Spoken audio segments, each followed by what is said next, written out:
Breaking right now, Donald Trump becomes the first former president to be arrested on federal charges. Trump's lawyer entered a not guilty plea on his behalf to all 37 counts against him. This unprecedented arraignment drawing massive crowds of both supporters and protesters against the former president. It is Tuesday afternoon. I'm Sarah Bloomquist. And I'm Brian Taft. The big story on Action News today is the historic events that unfolded inside and around that Miami courthouse today. The former president of the United States arrested, fingerprinted, and arraigned before a judge. Special counsel Jack Smith, the man who brought those charges against Donald Smith, also in that courtroom today. ABC's Rena Roy with more now on how it all unfolded.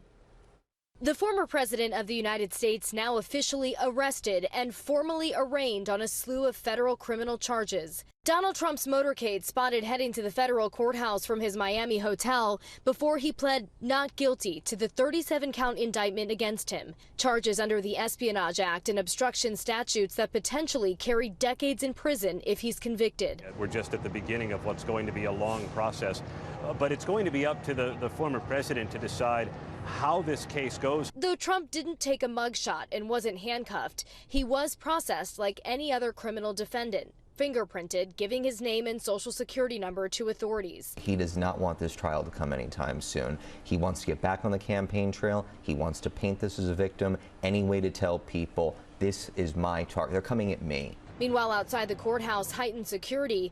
At one point, authorities cornering off one block and pushing media back to investigate a suspicious item, a television with an anti-media message written in white paint. Police inspecting it before giving the all clear.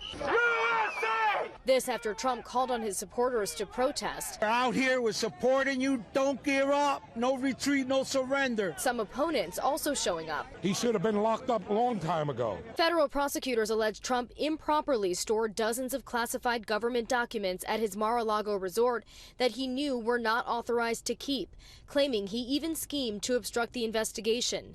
Officials say some of those documents contained top-secret nuclear weapon and other national defense information. Now that Trump has officially been arraigned, he'll be heading to Bedminster, New Jersey, where he'll be speaking this evening to supporters. In Miami, Rena Roy for Channel 6 Action News.